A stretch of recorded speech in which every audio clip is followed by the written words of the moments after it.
Fala pessoal, tudo bem com vocês? A gente está aqui para mais um episódio do Vencenciar. Eu sou o Marquinhos e a gente está aqui com o meu amigo, parceiro de podcast, professor Jason Exídio. Dá um oi pro pessoal aí, professor Jason. Fala, Marquinhos, bom te ter de volta aqui, meu querido. Eu espero que já esteja tudo bem contigo aí de saúde, recuperado da voz. O pessoal sentiu tua falta, fiquei sozinho aqui no episódio anterior, mas hoje estamos aqui, então, juntos e trazendo convidados para falar de um assunto bem interessante, né, Marcão? É isso, não, a voz já tá boa, tive uma laringite aí que eu fiquei uns 2 meses, cara, com a voz ruim assim, agora tá quase 100%, né? Mas hoje a gente está aqui para receber uma convidada muito especial aí, para falar de um tema que a gente já está há bastante tempo querendo falar, né, Jason? E ela vai poder ajudar a gente tirando algumas dúvidas, né? E ensinando a gente um pouquinho sobre esse tema que é tão interessante, né? A gente vai aqui explorá-la aí um pouquinho, né? Perguntando, tirando nossas dúvidas para a gente conseguir aprender um pouquinho mais, que é o objetivo, né, do Vencenciar, né? A gente sempre sair de cada episódio sabendo um pouquinho mais sobre o assunto, né? Então, Geisa, eu vou até deixar você, né, apresentar a nossa convidada, já que você tem aí, né, uma história com ela, né, na, na vida acadêmica, e aí apresenta um pouquinho, né, introduz aí a nossa convidada e depois, né, ela complementa a apresentação. Mas com todo prazer. Não, realmente vi essa pessoinha crescendo e estou sempre feliz aqui acompanhando o desenvolvimento dela no exterior. Ela vai contar isso aqui um pouquinho para vocês. Então, sem mais delongas, assim, hoje nós estamos recebendo aqui a Karine Roese Mores, que fez Ciências Biológicas lá na nossa querida UFSC. E agora não vou dar spoiler, vou deixar ela mesmo se apresentar, falar um pouquinho mais de qual foi a sequência dela depois da graduação. Vocês que nos acompanham aí e acham sempre maravilhosos que a gente traz convidados estrangeiros, tá aqui, mais uma, ela tá no exterior no momento. Então, Karine, seja bem-vinda, se apresenta aí para o pessoal e conta um pouquinho dessa tua trajetória fantástica que você tem em termos acadêmicos, falando o que você fez aí na graduação e depois toda na pós-graduação e o que você está desenvolvendo agora. Então, oi, né? Oi da Suíça. O prazer é todo meu de estar aqui, estou muito feliz.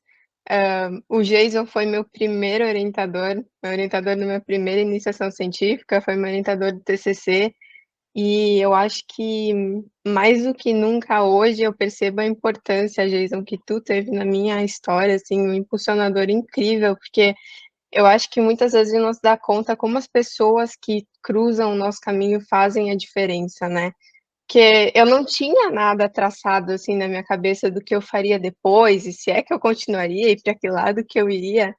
E você ter um orientador, assim, que te anima, que te estimula, que te mostra esse lado tão legal da ciência é absurdamente importante. Então eu que te agradeço por por tudo que você me ensinou e por também me receber aqui hoje. Então, isso, eu me formei em ciências biológicas, foi em 2016, né? Eu acho que foi em 2016. Acho que foi. E aí, depois eu já comecei o meu mestrado na UFSC mesmo. Fiz meu mestrado em biotecnologia e biociências, mas toda a minha parte da pesquisa eu fiz, na verdade, na Embrapa, em Concórdia, que é a minha cidade natal. E foi durante o mestrado que eu tive mais contato, assim, com a bioinformática também, com um pesquisador incrível que eu conheci na Embrapa, e ele me ensinou, né, eu sentava do lado dele, às vezes, durante as tardes, quando ele não estava tão ocupado, falava: "Maurício, me ajuda, me ensina, eu quero aprender isso, eu acho muito legal". E me apaixonei realmente, assim, pela bioinformática, e quando eu terminei o mestrado, eu tive, então, essa oportunidade de ir para o exterior, né, para Chicago. Encontrei um laboratório que trabalhava com microbioma humano, bem focado na área de bioinformática também. A professora, na verdade, ela tinha feito o caminho contrário, ela era da parte de ciências da computação, e aí veio para a parte do microbioma. E contatei ela, a gente teve uma conversa bem legal no Skype, e ela me falou: "Ah, eu não tenho vaga aberta agora, é uma pena e tudo, mas se você tiver condições de vir, né, eu posso te ajudar com visto, eu posso te ajudar com o que eu conseguir, eu realmente só não tenho uma vaga agora, mas se você quiser vir, venha, vai ser muito bem-vinda. E para mim foi assim: "Então, fechou, vamos lá, vai dar certo". E eu fui, e aí, nossa, aprendi muito, muito, muito, muito com ela também. Eu acho que eu sou muito sortuda nesse sentido, assim, encontrei pesquisadores maravilhosos no meu caminho e, nossa, foi incrível. Aí acabou que um colega dela me contratou, no fim das contas, de um outro laboratório, eu fiquei trabalhando meio 50 por 50, porque ela falou: "Ah, mas eu que descobri ela, vamos dividir". E aí fiquei por 2 anos trabalhando, então, em Chicago, numa universidade chamada Loyola.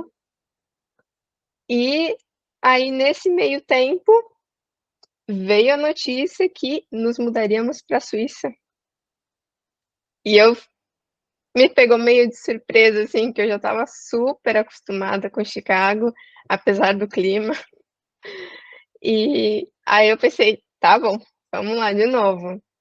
Aí, universidades viu ETH, e eu vou confessar para vocês que na época eu, assim, eu sabia que o ETH era uma universidade legal, eu não sabia que era, tipo, tão bem ranqueada. Eu só descobri isso quando eu fui pedir carta de recomendação para um dos professores da Loyola. "O quê? Você vai para o ETH?" E eu falei: "O quê? O que que tem?" E aí eu fiquei nervosa, mas antes disso eu estava tranquila. Mas foi mais ou menos a mesma coisa, eu achei, então, a universidade que eu queria, né, achei o laboratório que eu queria, e apesar de que não tinha vagas abertas também, assim, pelo menos no site, eu não tinha visto nenhuma vaga aberta, eu entrei em contato com o professor e expliquei para ele com o que eu trabalhava e com o que eu gostaria de trabalhar, porque eu vi que eles também, esse laboratório tinha 2 áreas de pesquisa, assim, tinha tanto o microbioma humano, que era o que eu queria, quanto o microbioma do oceano, e o foco principal também era a bioinformática. E acabou que deu um fit, um match legal ali, né, do que eu tinha para oferecer, do que eles queriam pesquisar dentro do laboratório. E passei por todo o processo de entrevista também e no fim fui chamada. E aí começou todo esse essa parte do doutorado aqui na Suíça, foi desse jeito.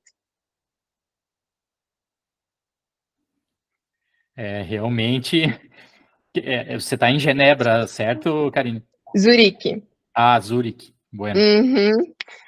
Realmente, assim, se a gente pensar nas universidades suíças, né, a gente fala aqui muito dos rankings, né, e cita muitas universidades que estão top na América do Sul, mas aqui a gente está falando de um outro nível, estamos falando da primeira divisão mundial, né, então a gente comentou um pouquinho mais especificamente, eu estou aqui na Autônoma de Barcelona, então no episódio que a gente fez, o primeiro, eu acho que quando eu estava aqui, a gente falou um pouquinho, e o pessoal veio, nossa, mas realmente, né, bom, tem universidades boas no Brasil, na América do Sul, nos Estados Unidos, mas a coisa fica, o nível sobe bastante quando a gente começa a falar de países de topo, assim, da Europa.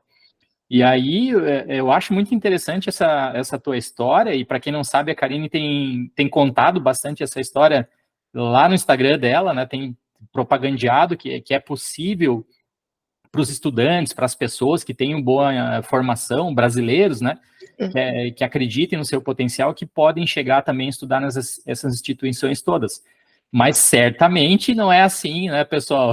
Eu quero e amanhã eu estarei lá. Ela mesmo já deu algumas deixas aqui na fala dela, vocês perceberam, né, que o processo é dolorido, é sofrido. Então, se tu puder contar um pouquinho, Karine, algumas dicas principais assim que você dá, ou alguns perrengues que você passou ao longo desse processo todo, para conseguir, né, se colocar onde você está hoje, numa universidade top mundo na Suíça. Eu acho que uma coisa para mim que foi muito importante, assim, foi, bom, tiveram várias, mas uma delas é perceber que nem todas as vagas elas são divulgadas na internet, né. Então, no meu caso mesmo, as 2 posições que eu consegui no exterior, não tinha vaga aberta. Se eu fosse me guiar pelo que estava aberto, pelo que eu conseguisse achar na internet, eu não tivesse sido proativa, digamos assim, eu não teria conseguido nenhuma das 2, né. Então eu acho que esse é um ponto muito importante, assim, é de você primeiro, eu acho que entender isso, né, então você pode procurar universidades, procurar laboratórios, que uma coisa muito importante que eu acho é de você ter um interesse genuíno, né, no laboratório que você está indo, assim, você ter realmente, tipo, essa vontade de aprender e trabalhar dentro da pesquisa que é oferecida.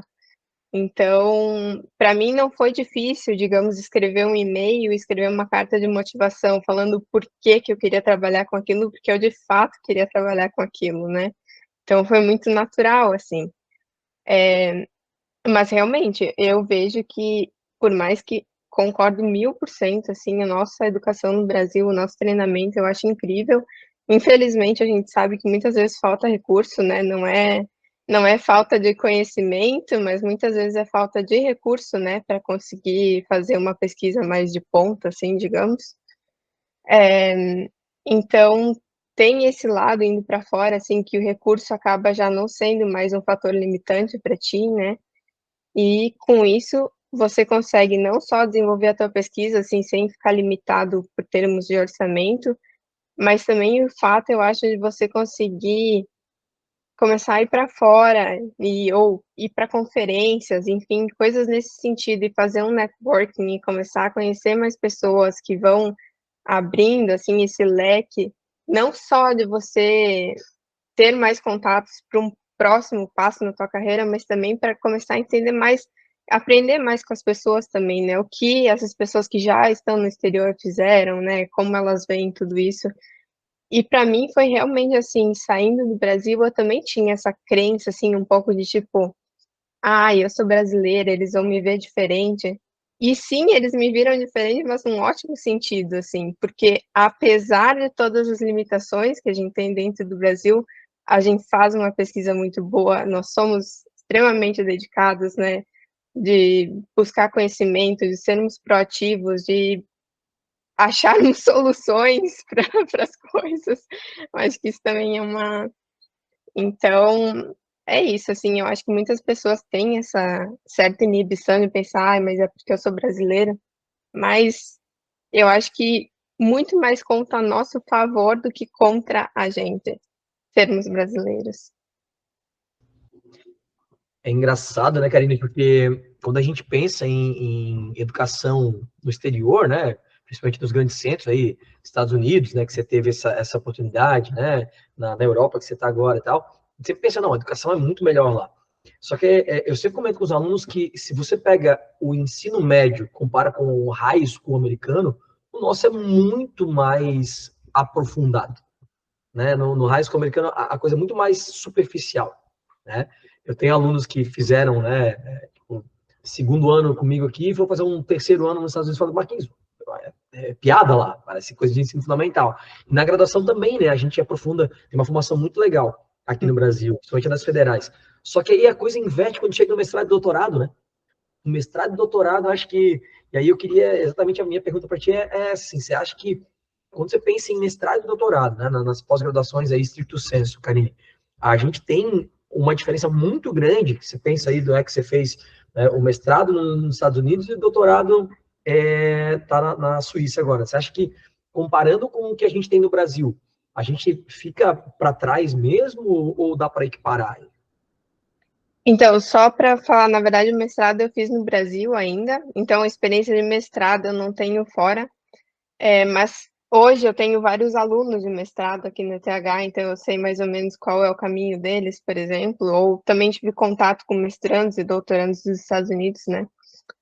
Eu acho que em questão de disciplina, é isso que eu falo, assim, ó, eu acho que os nossos professores, tanto a nível de mestrado e doutorado, são tão capacitados quanto os daqui, eu acho que não fica devendo em nada em termos de disciplinas. Apesar de que, olha, eu fiz mais créditos no mestrado no Brasil do que eles pedem aqui, e ainda assim eles falaram: ai, mas convertendo não chega aos créditos que a gente precisa. E eu tive que fazer uma prova de qualificação dentro do doutorado. Eu já estava há 1 ano dentro do doutorado, eles assim: "Ai, quer saber? A gente não aceitou teu título de mestrado, na verdade". É, 1 ano já fazendo minha pesquisa. E aí eles falaram: "Ó, você vai ter que fazer esse curso aqui", me deram um curso que eles queriam que eu fizesse, "e você tem que passar. E se não passar, adeus". Ah, que bom, sem pressão. Enfim, teve isso, mas veja, eu fiz mais créditos no Brasil e realmente eu acho que, assim, o conhecimento que eu adquiri no Brasil para as disciplinas não fica devendo em nada. Eu acho que o que acontece realmente é a parte prática, que eles pegam muito mais aqui, já dos mestrandos, por exemplo, aqui no ETH, eles têm que fazer 3 rounds, assim, em laboratórios diferentes, 3 pesquisas diferentes. E acaba que justamente como eles vão para laboratórios que tem muito recurso, tem muito equipamento, eles conseguem fazer uma pesquisa incrível, assim, em 3, 6 meses, sabe. Eles saem com, às vezes, papers ou coautores de papers da Nature no mestrado, assim, sabe. É um negócio, tipo, então, eu acho que nesse sentido sim, sabe, fica devendo, mas é realmente por essa questão de falta de recurso e não falta de expertise, eu diria, né.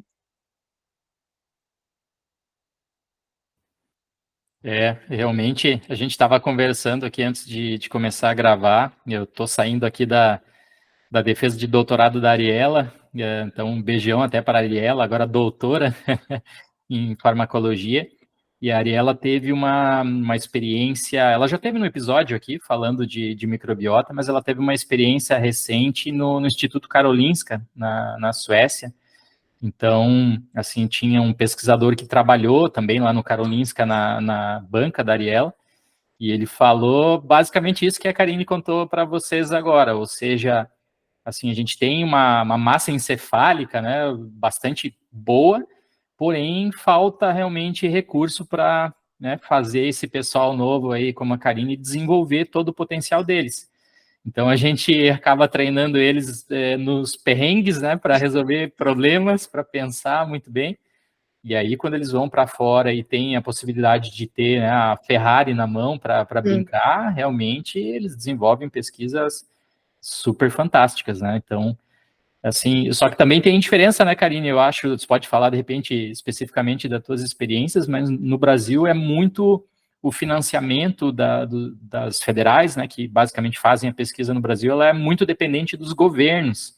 Aí fora eu acho que tem também a iniciativa privada ou doações e coisas nesse sentido que fazem também um cômputo um pouco maior, né, para que as universidades possam, tirando outras facilidades, como a questão econômica, né, do euro ser mais valorizado, o franco suíço aí também, né, mais valorizado.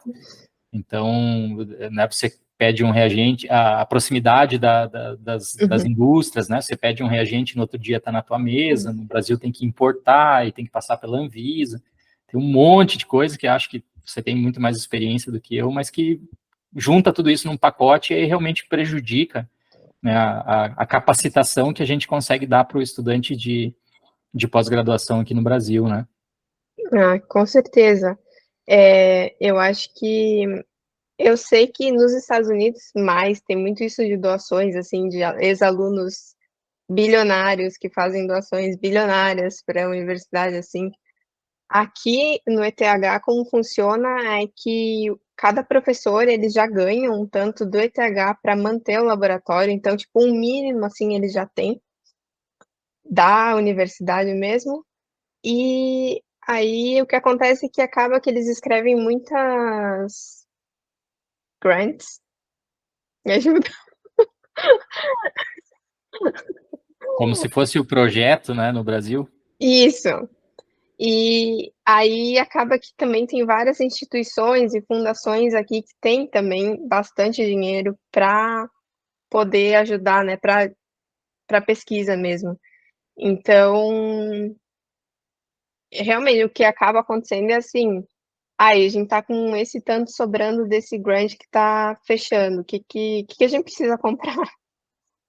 Nada, a gente já tem tudo. Assim, tá, então vamos trocar a cabine de biossegurança, vamos comprar uma melhor. Tá, vamos. Por que não, né? Mas é basicamente assim, tipo, no início do meu doutorado, eu lembro que eu falei com o meu PI aqui, eu falei, eu vi esse equipamento, sabem o mal de TOF, de mass spec? É basicamente com espectrometria de massa, você consegue. Você vai lá, você tem uma placa que está crescendo as suas bactérias ali, você pega uma colônia, você coloca na plaquinha, você adiciona uma matriz e coloca nesse equipamento e, sei lá, em menos de 5 minutos você tem o reconhecimento de que espécie é.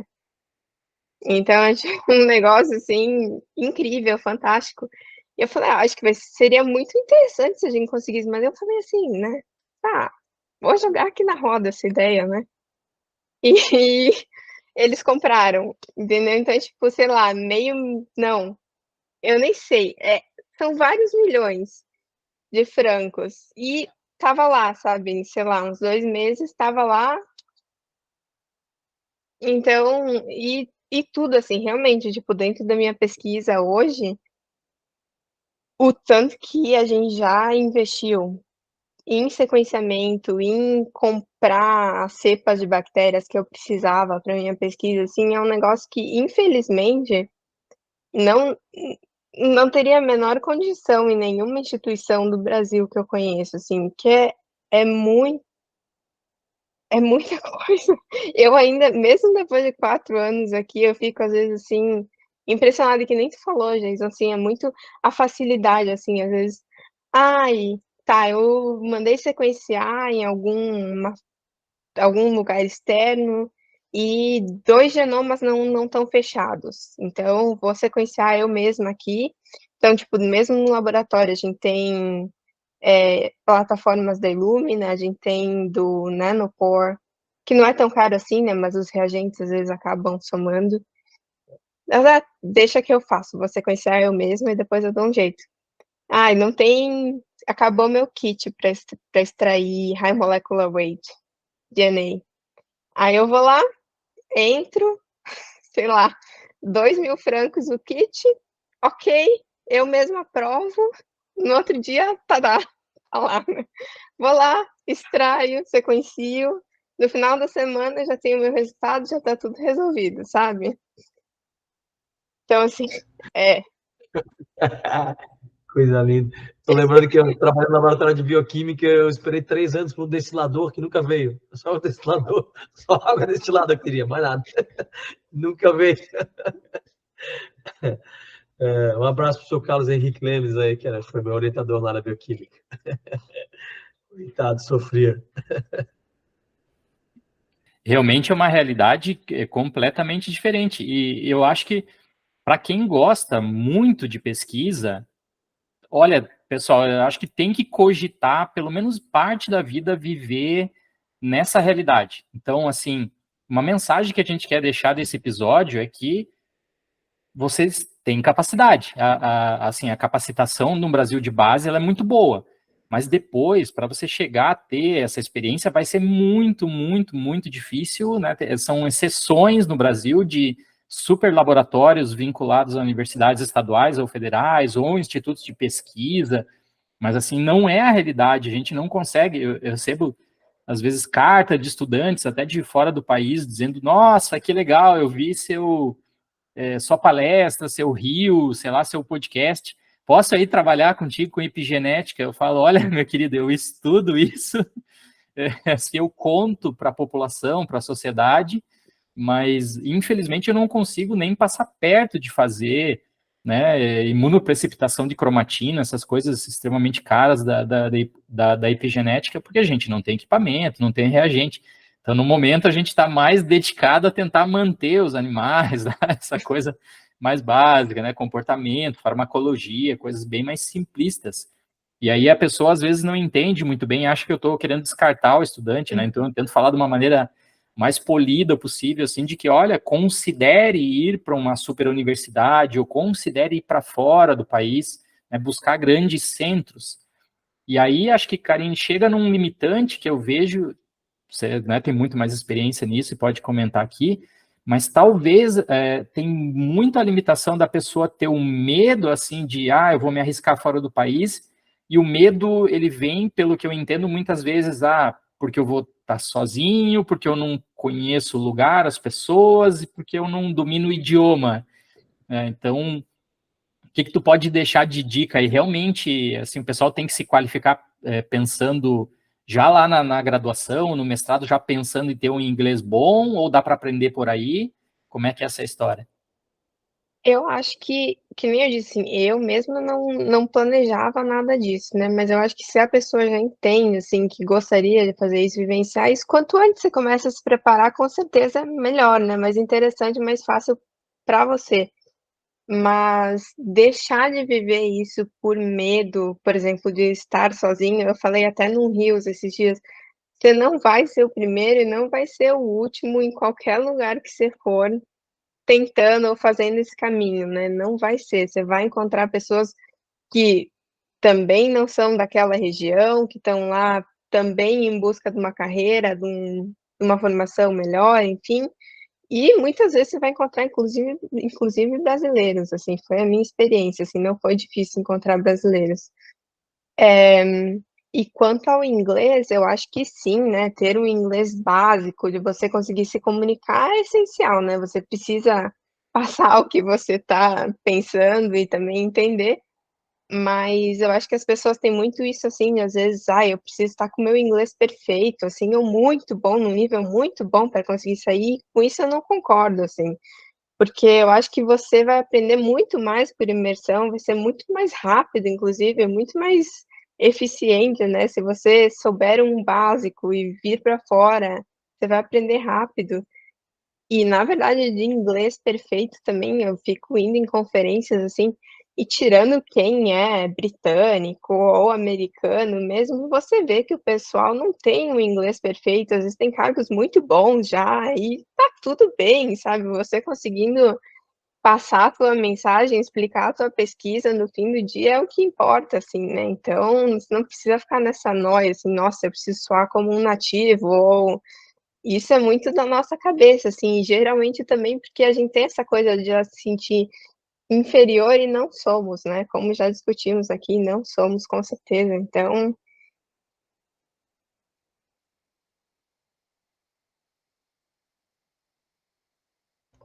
O Karine, e aí você já falou aí, né, da questão da sua formação e tal, mas eu estou aqui pensando com o que você trabalha hoje? Você pode falar para a gente um pouquinho do seu trabalho? O que você faz aí? Né? A gente já conversou sobre pós-graduação e tal, mas essa pós-graduação te preparou para quê, né? Esse mestrado e doutorado, você está terminando o doutorado, né? tô Ele te preparou para quê? Você está trabalhando em que campo aí? O que você está executando nesse momento? então, como eu disse, assim, eu me apaixonei pela bioinformática e pelo microbioma humano, achei fantástico, assim, e eu sempre tive um pouco, assim, essa um certo imediatismo, assim, de querer fazer uma pesquisa que fosse rapidamente aplicável para alguma coisa. E quando eu vi esse meu laboratório que eu tô agora, eles estavam trabalhando com microbioma de recém-nascidos, tentando descobrir responsáveis, né, bactérias responsáveis pelos casos de sepse em bebês que nascem com um peso menor de 1.500 gramas, porque eles estão muito propensos a ter sepse e não sobreviver, né. E aí super me interessou, eu achei um negócio bem aplicado, assim, né. E entrei nessa. E quando eu comecei, aí a gente recebeu se suspeitava que E. coli pudesse ser uma das grandes responsáveis, né, por essas doenças do recém-nascido. E eu recebi vários genomas de E. coli para analisar e para começar a me preparar, assim, para saber o que eu ia querer ver, fatores de virulência, resistência a antibiótico, enfim, começar a brincar com esses genomas. E foi o que eu comecei a fazer. E tudo, né, tudo em sílico, tudo com a bioinformática. Aí eu comecei a ver filogrupo, tudo que eu conseguia dessa forma, né, com métodos moleculares computacionais. E aí chegou num momento que eu queria descobrir quais eram os antígenos, né, antígenos, que essas bactérias poderiam expressar. E é muito fácil de fazer isso e descobrir, porque E. coli basicamente tem 3 mais comuns, que é o H, o antígeno H, que é do flagelo. Tem o antígeno O, que é da superfície da membrana celular, e também o antígeno K. E eu não sei qual é a proximidade de vocês com o E. coli, mas se você vê um paper, assim, de outbreaks ou coisa assim de E. coli, você geralmente vê o tipo do antígeno O e do antígeno H. Mas é muito difícil achar alguma informação sobre o tipo do antígeno K. E aí eu fiquei me perguntando por que seria isso, e não achava uma ferramenta bioinformática boa para poder fazer esse typing. E aí eu descobri que basicamente para você, descobrir o tipo do antígeno K in vitro, é muito difícil, não é tão simples quanto os outros 2. Alguns poucos laboratórios no mundo fazem, eles cobram caro para fazer isso, demora um tempão, então o pessoal basicamente desistiu dele, assim, por um bom tempo. A gente sabe que alguns desses tipos K, do antígeno K, são responsáveis, por exemplo, meningite de neonates, né, dos bebês recém-nascidos. A gente sabe que geralmente E. colis que causam infecção urinária, eles têm um tipo específico desse antígeno K. Então é um fator de virulência importante para essa invasão e essa colonização do hospedeiro, e também para evade, driblar o sistema imune, Sim, para fugir evitar. do sistema imune. Então eu queria basicamente eu queria estudar isso, estudar a epidemiologia desse antígeno e também possivelmente desenvolver algum método bioinformático para poder fazer isso em sílico, assim como a gente tem para as outras coisas. E foi aí que eu falei que a gente encomendou toda uma coleção de E. colis que expressam esses antígenos K diferentes. A gente sequenciou todas elas, e daí aí também entra um negócio muito legal, né? Colaboração aqui, eu acho que também é bastante facilitada, assim. Aí eu comecei a colaborar com outro laboratório que eles tinham a capacidade de verificar isso, verificar se essas cepas de fato conseguiam produzir esse antígeno, de isolar esse antígeno, verificar a estrutura e tudo mais. Então a gente se combinou e hoje a gente está a ponto de publicar realmente agora uma ferramenta em bioinformática que consegue fazer esse typing em sílico, porque a gente basicamente agora tem todas as E. colis que expressam esses antígenos diferentes, então a gente tem o genoma, a gente sabe o gene cluster, né, o cluster dos genes que são responsáveis por essa expressão, e também a gente sabe a estrutura de todos esses antígenos, então a gente conseguiu construir um banco de dados bem legal para isso, e é isso, e aí agora a gente partiu para exploração, né? Vamos ver a epidemiologia mesmo, porque como eu falei, a gente sabe que está ligado a algumas doenças, mas eu acho que a gente sabe muito pouco, na verdade, tenho certeza, né? Porque a gente já descobriu vários tipos novos e a gente já está vendo diferenças geográficas, não só a questão de diferentes doenças, mas também em diferentes locais do mundo.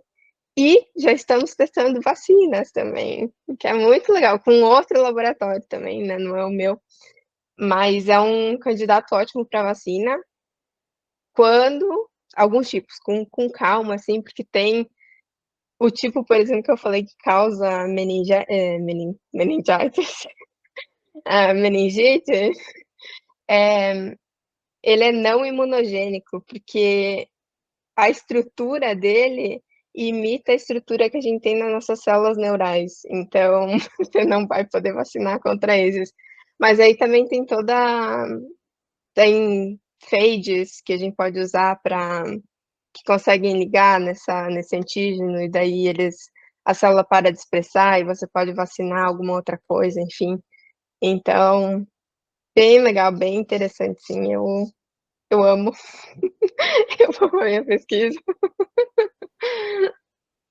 Não, absolutamente espetacular, né? Chega a arrepia aqui, porque, né, ciência brasileira sendo feita aí fora em altíssimo nível, né? Como a gente falou no começo desse episódio. E o impacto, né, dessa descoberta pode ser absurdo, né, cara? Então, muito legal, cara. Parabéns mesmo, porque, poxa, isso pode revolucionar aí, né, uma área dentro da medicina aí que é muito importante, né? Cuidado neonatal aí, pô, muito legal mesmo. Obrigada. E das outras coisas também, assim, que nem eu falei, que eu nunca imaginei. Eu acho que eu nunca, não sei, na graduação a gente ouvia essa coisa assim, e a Nature, a Science, né? E aquela coisa, tipo, que legal, né? Mas assim, Muito longe da nossa realidade, né? e aí numa das últimas reuniões que eu tive com o pessoal que está envolvido, né, nessa pesquisa, né, que obviamente não sou só eu, como ficou bem claro, mas eles falam, será que a gente vai na Nature? Não. Aí um outro falou assim, não, a gente já tem muito na Nature, vamos tentar na Cell. E eu ali assim, ó, oi, pera, o que tá acontecendo aqui? Publicar na Só Nature, um na Cell, pouquinho. na Science, tu avisa, Karine, que a gente vai botar no nosso currículo aqui, né? No currículo do podcast. Vamos fazer um lápis do licenciar.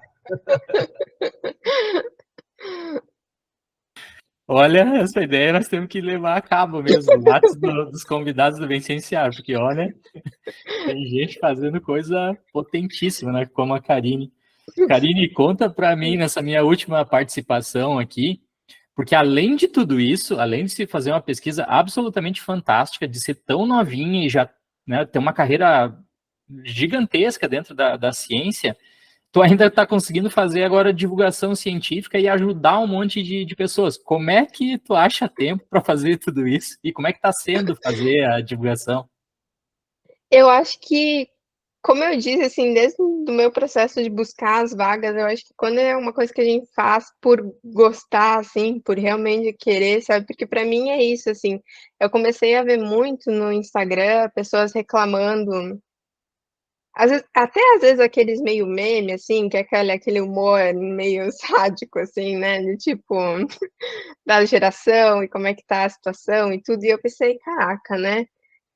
Eu realmente acho que as pessoas têm esse medo que tu comentou, Jason, ou então, tipo, não tem nem noção que isso pode ser atingido, sabe? Tipo, eu não me considero nenhum gênio, não sou, sabe? Mas eu soube me preparar, eu soube descobrir os jeitos para chegar até aqui, sabe? Então, eu acho que qualquer um tem condições às vezes você vai precisar um tempo talvez um pouco maior de preparação, um pouco menor até que o meu, quem sabe, mas tem jeito, sabe? Tem caminhos. E que nem tu disse, no começo também, na minha primeira ida para os Estados Unidos, eu não estava recebendo um salário maravilhoso, inclusive nos primeiros meses eu não estava recebendo salário. Mas assim, faz parte, entendeu? Eu entendia que era um caminho, assim, que era momentâneo, que naquilo não é para sempre, né? Você está fazendo isso por um propósito.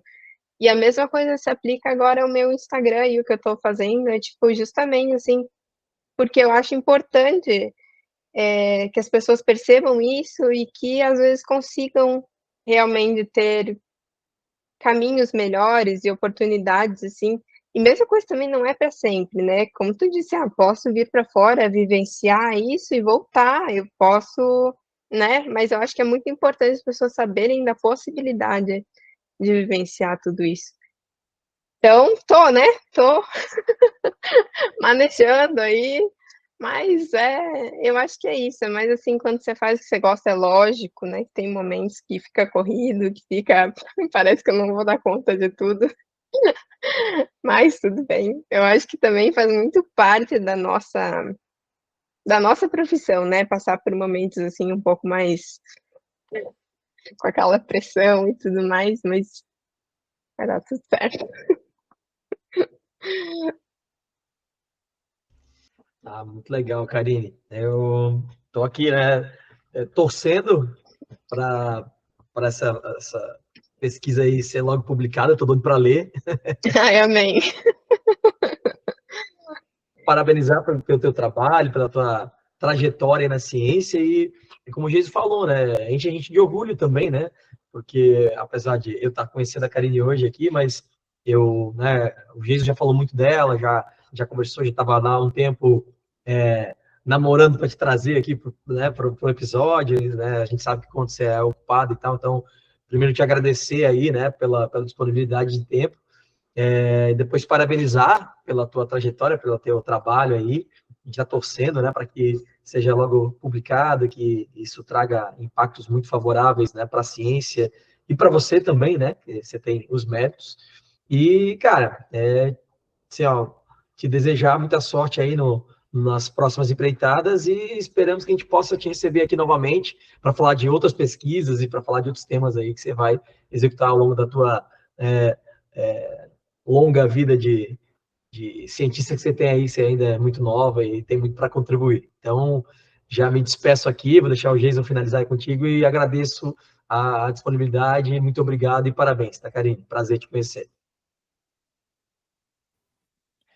Realmente vou assinar embaixo, Marquinhos, das tuas palavras e, Karine, vou pedir para tu se despedir e deixar contatos aqui para a galera que queira, porque uma coisa, gente, é exatamente isso que a Karine falou, uma coisa é você começar a correr atrás e bater cabeça por tudo que é lado de novo, outra coisa é você mirar numa pessoa que já fez, que já sabe os meandros, os atalhos, e vai te dizendo, vai por aqui, não vai por aqui. Então, a Karine é essa pessoa, estou dando a letra aqui para vocês, né? E aí ela fala, então, de como vocês podem encontrar ela, conversar com ela, divulga tuas redes aí, Karine, faz a tua propaganda. E eu já vou deixando aqui um grande abraço para vocês todos e até o próximo episódio. Primeiramente, então, só agradecer os dois. Muito obrigada por me convidarem. Foi um momento muito legal aqui para mim também. E que nem eu falei, para mim foi muito especial, é uma honra estar aqui. Jason, te admiro muito. Marquinhos, adorei te conhecer. Espero voltar aqui sim também. Muito obrigada. E o meu Instagram é @KarineMores. Será que eles conseguem ver meu nome ali embaixo? Oh, sim. Tá. Então é @KarineMores. E sim, estou sempre tentando divulgar ao máximo que consigo dicas e ajudar vocês com o que eu posso, porque eu realmente acho que todo mundo tem condição e todo mundo deveria vivenciar isso.